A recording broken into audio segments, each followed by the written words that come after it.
दोस्तों multinational company में नौकरी करने वाली एक लड़की को एक अच्छा ऑफ़र मिलता है और वह उस ऑफ़र को प्राप्त करने के लिए सीधा अपने घर से दिल्ली पहुंच जाती है।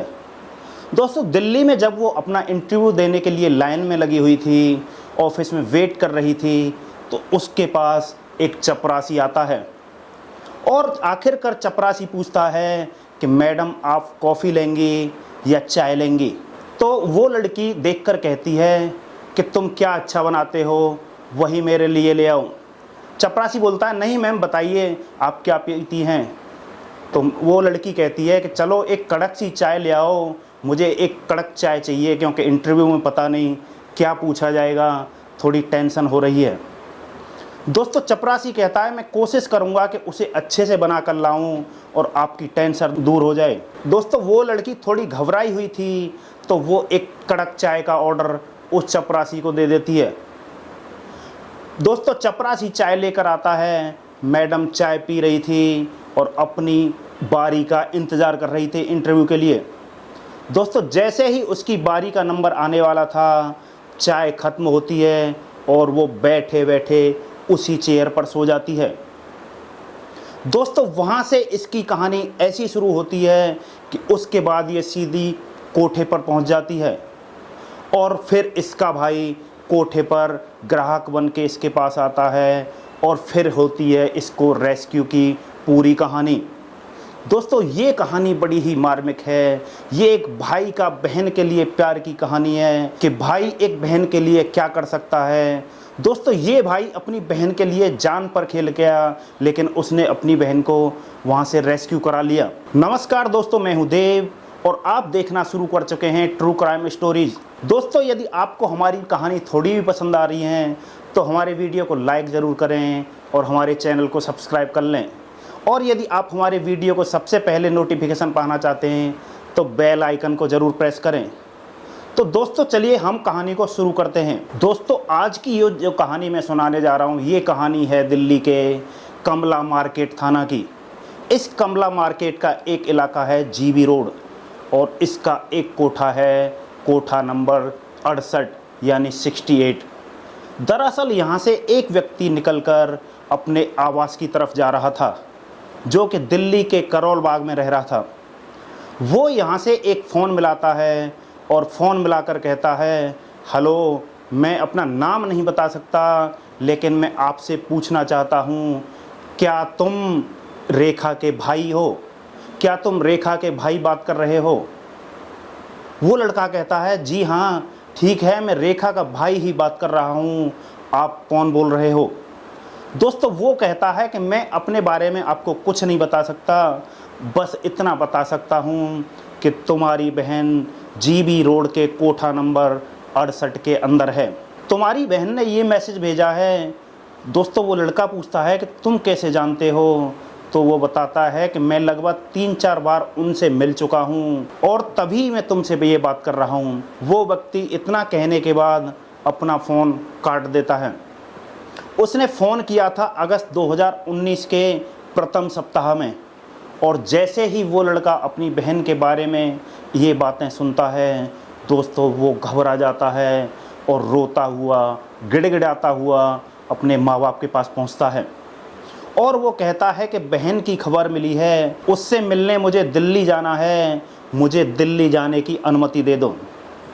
दोस्तों वो लड़का सीधा वहाँ से दिल्ली आ जाता है।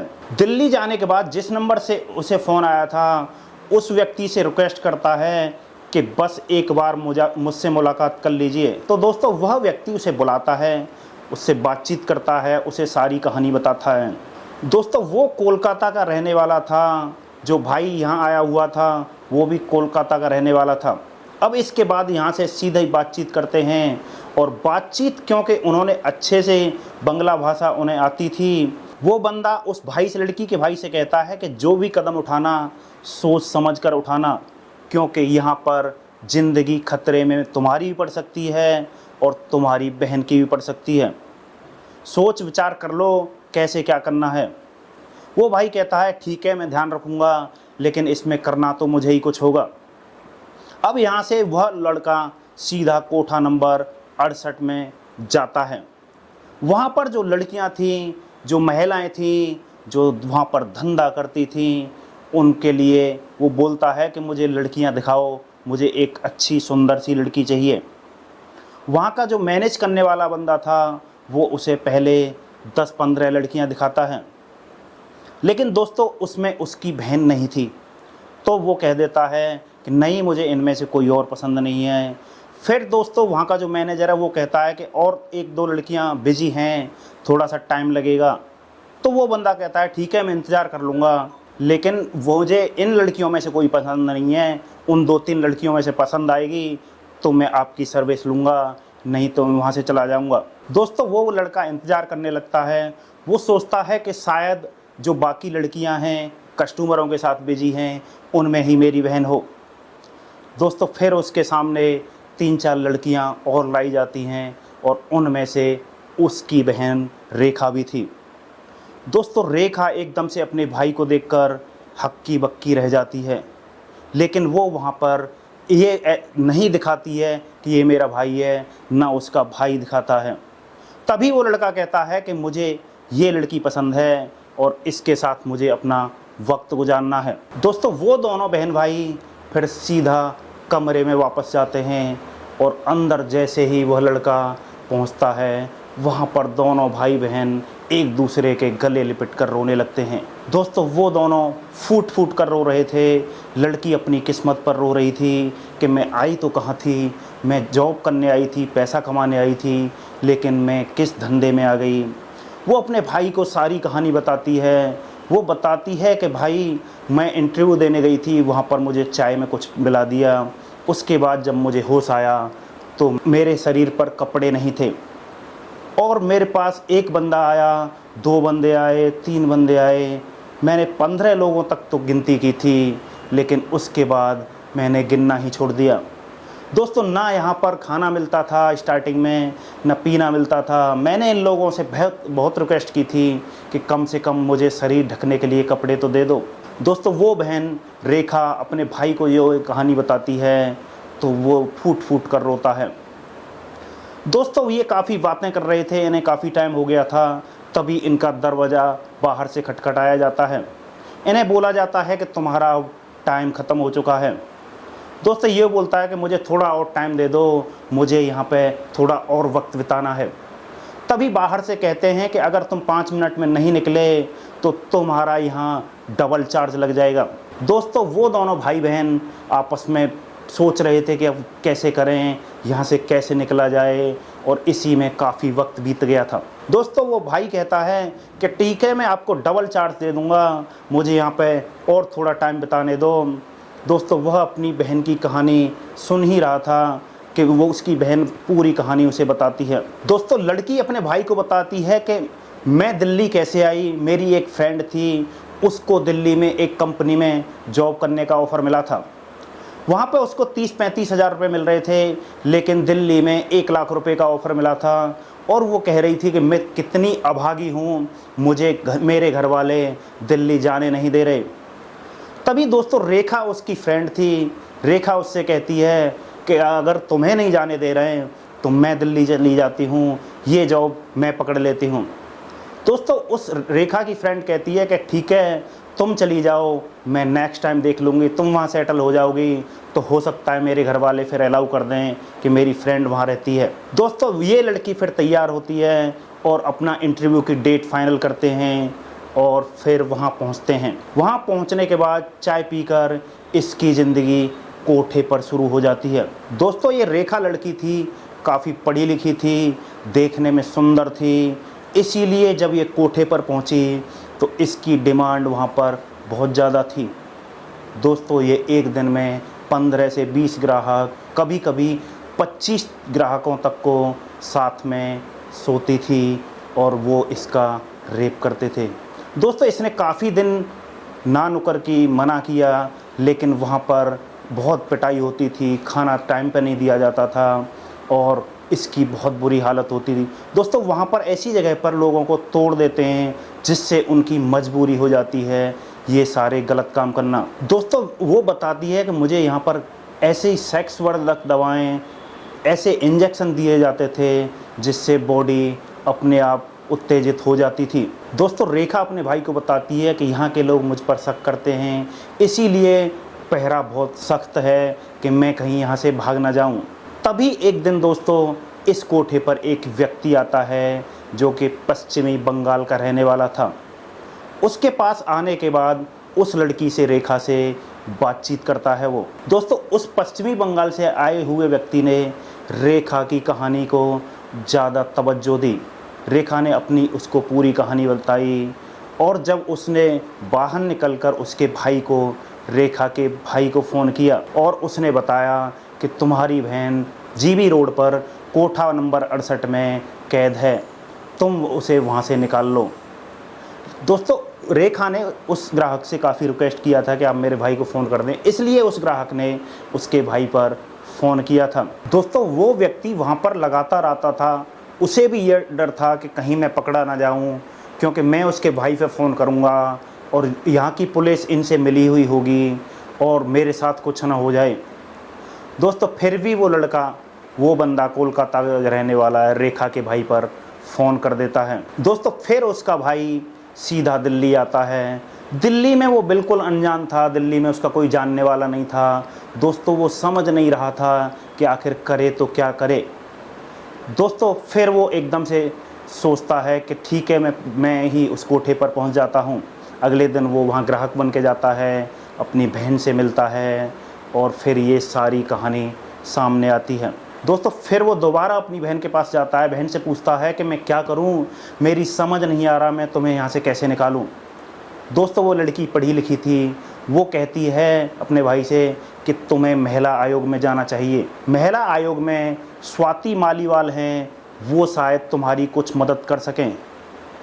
लड़के ने दूसरी मुलाकात में अपनी बहन से पूरी जानकारी ली, यहाँ से निकलता है वो और फिर सीधा महिला आयोग पहुँच जाता है। दोस्तों महिला आयोग में स्वाति मालीवाल उसकी बहुत मदद करती हैं। दोस्तों सबसे पहले उसको महिला आयोग में DCW यानी कि दिल्ली कमिश्नर पर वुमेन उसकी एक सदस्य मिलती हैं, उसकी एक मेंबर होती हैं जिनका नाम होता है किरण नेगी। किरण नेगी को वो लड़का अपनी बहन रेखा की पूरी कहानी बयान करता है। दरअसल रेखा एक काल्पनिक नाम है दोस्तों, क्योंकि हम उस एक्चुअल नाम को बता नहीं सकते। दोस्तों वो किरण नेगी के पास जाता है और जाने के बाद अपनी पूरी कहानी, अपनी बहन की पूरी कहानी बता देता है कि वो कैसे एक मल्टीनेशनल कंपनी में काम करती थी और उसको ऑफ़र मिला था और उसके बाद वो सीधे कोठे पर पहुंच जाती है। दोस्तों वो भाई बताता है कि 2-2.5 महीने से उसका शोषण हो रहा है जीबी रोड पर। उसके साथ 15 से 20 लोग डेली घिनौना काम करते हैं, गंदा काम करते हैं। वो फूट फूट कर रो रहा था और उस महिला के सामने अपनी बहन की पूरी कहानी बता देता है। दोस्तों तभी किरण नेगी कहती हैं कि मैं स्वाति मालीवाल से बात करूंगी। मालीवाल से वो बात करती हैं कि ऐसे ऐसे मामला है, जो लड़का मेरे साथ बैठा हुआ है वो उस रेखा लड़की का भाई है, वो उससे मिलकर आया है कोठा नंबर 68 में, कोठा नंबर 68 में जीबी रोड पर, और आप उसे कैसे भी रेस्क्यू करा दीजिए। और मुझे लग रहा है इस बात में कुछ झूठ नहीं है, क्योंकि लड़के की स्टोरी और लड़के की जो कहानी है मुझे सच लग रही है। दोस्तों स्वाति मालीवाल पूरी कहानी सुनती हैं और पूरी कहानी सुनने के बाद DP सेंट्रल जिला मंजीत सिंह रंधावा को फ़ोन करती हैं। उनसे कहती हैं कि सर मुझे आपकी मदद चाहिए, एक जीबी रोड पर कोठा है, वहाँ पर रेड डालनी है, क्योंकि एक लड़की है जो कई महीने से उसके साथ वहाँ पर घिनौना काम हो रहा है, गंदा काम हो रहा है। उसे नौकरी के बहाने दिल्ली लाया गया, यहाँ पर फंसाया गया और फिर सीधा कोठे पर भेज दिया गया। अब कोठे पर उसकी हालत बहुत ज़्यादा वो है, उसका भाई उससे मिल के आया है। दोस्तों उन्होंने कहा, उधर से रंधावा ने पूरी कहानी जो समझी, उन्होंने कहा ठीक है, एक डेट निश्चित करते हैं, एक तारीख रखते हैं, उस दिन रेड मारते हैं। दोस्तों तारीख तय होती है 9 अगस्त 2019 को, और 2019 को ये जो 9 अगस्त की डेट थी, तीसरी बार उसका भाई वहाँ पर ग्राहक बन के पहले ही भेज दिया जाता है। ये इनकी मिली जुली कहानी थी। वो कहते हैं कि तुझे पहले वहाँ पहुँचना होगा। उसे यह कहा जाता है कि जब तक टीम नहीं आएगी तब तक तुम उसी कोठी के अंदर रहोगे, अपनी बहन के साथ रहोगे, ताकि हम जाकर आसानी से उन्हें पकड़ सकें, तुम दोनों को बचा सकें और तुम्हें वहाँ से रेस्क्यू कर सकें। दोस्तों, किरण नेगी, स्वाति मालीवाल और रंधावा सहित कई ऑफिसर की टीम यहाँ पहुँच जाती है और रेड डालती है। रेड डालने के बाद इस कोठी में जब जाते हैं, उससे 68 नंबर कोठे का दरवाज़ा खटखटाया जाता है। दरवाज़ा खुलता है तो दोनों बहन और भाई उस कोठी के अंदर मिल जाते हैं। और जब यह कहानी अखबार, सोशल मीडिया और न्यूज़ के माध्यम से वायरल होती है तो स्वाति मालीवाल, डीपी रंधावा और महिला आयोग की जो सदस्य थी किरण नेगी, इनकी जमकर तारीफ होती है। दोस्तों, वह लड़का जो था वो अपनी बहन को लेकर अपने घर कोलकाता चला जाता है और फिर पुलिस वालों की ही नहीं, महिला आयोग की भी जमकर तारीफ होती है। और दोस्तों, इस चीज़ को मीडिया ने भी प्रमुखता से छापा था। तो दोस्तों, ये थी कहानी एक भाई की अपनी बहन के लिए जान लगा देने वाली कहानी। फिर दोस्तों, यहाँ पे महिला आयोग कमला मार्केट के थाने में FIR दर्ज की जाती है। धारा 370, 376, 10 और 134 के तहत यहाँ पे मुकदमा दर्ज किया जाता है। जो इस कोठे का मैनेजर होता है उसको भी गिरफ्तार कर लिया जाता है और बाकी की जो टीम में शामिल थे, जिन जिन लोगों ने इस महिला को कोठी पर पहुंचाया था, उनके खिलाफ भी FIR दर्ज की जाती है। दोस्तों, 8 जून 2019 को निकाली थी लड़की। 10 जून 2019 को जब उसका मोबाइल फ़ोन बंद हो चुका था तो घर वालों ने उसकी कलकत्ता के अंदर ही गुमशुदगी भी दर्ज करा दी थी। दोस्तों, इस कहानी का सुनाने का हमारा आपको मकसद है कि आप सतर्क रहें, जागरूक रहें और दोगले और छल करने वाले लोगों से बच के रहें। दोस्तों, आपको ये हमारी कहानी कैसी लगी हमें कमेंट करके ज़रूर बताएं और हमारे वीडियो को लाइक, शेयर और चैनल को सब्सक्राइब ज़रूर करें। मिलते हैं ऐसे ही किसी एक और वीडियो में। तब तक के लिए नमस्कार, बाय बाय। अपना और अपनों का ख्याल रखें।